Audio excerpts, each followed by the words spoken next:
বিসমিল্লাহির রহমানির রহিম। আসসালামু আলাইকুম। সবাইকে ধন্যবাদ, যে যেখান থেকে আমার লাইভ ভিডিও দেখতে পাচ্ছেন সবাইকে আন্তরিক শুভেচ্ছা, মোবারকবাদ।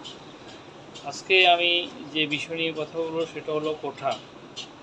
এই কোটা এমন একটা বিষয়, এমন একটা বিষ, এমন একটা জীবাণু যেটার আক্রমণে, যেটার আঘাতে ইতিহাস বদলে গিয়েছে এবং মানুষ তা দেখতে পেয়েছে।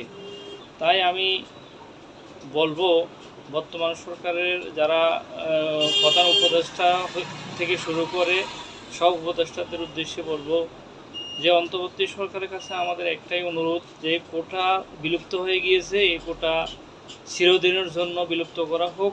স্বাধীন সার্বভৌমত্ব দেশে কোনো কোটা থাকবে না, কোনো বৈষম্য থাকবে না। কারণ আমাদের স্বাধীন সার্বভৌমত্ব দেশে মেধার ভিত্তিতে, যোগ্যতার ভিত্তিতে যোগ্য ব্যক্তি যোগ্য চেয়ারে বসবেন, দেশ পরিচালনা করবেন, সেটাই আমরা আশা করি।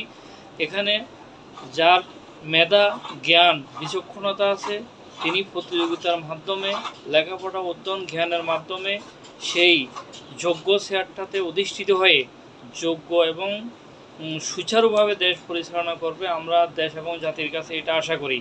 তাই বর্তমান অন্তর্বর্তী সরকারের কাছে বিনীত অনুরোধ, আহ্বান, যে এই কোটা বাংলাদেশের মধ্যে চিরদিনের জন্য কোটাকে কবর দেওয়া হোক। কোটার কারণে আমাদের যেই পরিস্থিতিটা তৈরি হয়েছে, এই পরিস্থিতির আবার পুনরাবৃত্তি না ঘটুক। তাই বলবো, কোটা যাতে আর কখনো ফিরে না আসতে পারে। আমাদের ছেলেরা লেখাপড়ার মাধ্যমে, মেধার মাধ্যমে, যোগ্যতার মাধ্যমে যে তাদের স্ব আসনে অধিষ্ঠিত হবেন।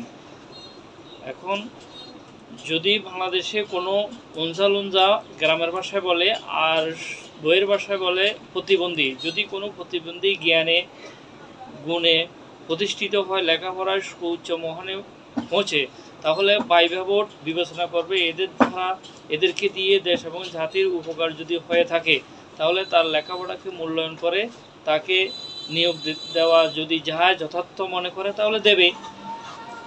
এটা আদারওয়াইজ, এটা ছাড়া অন্য কোনো বিবেচনাকে কোটার বিবেচনা করার কোনো সুযোগ নেই। কোটা এদেশ থেকে বিলুপ্ত, এদেশে কবর দেওয়া হয়েছে, কবরেই থাকুক, যাতে করে এটা আর উঠতে না পারে। মাটি ছাওয়া আরও ভালো করে আপনারা দিয়ে দেন, সেই আশা করে আমি আমার লাইফ থেকে বিদায় নিচ্ছি। ধন্যবাদ সবাইকে, ধন্যবাদ দেশবাসীকে।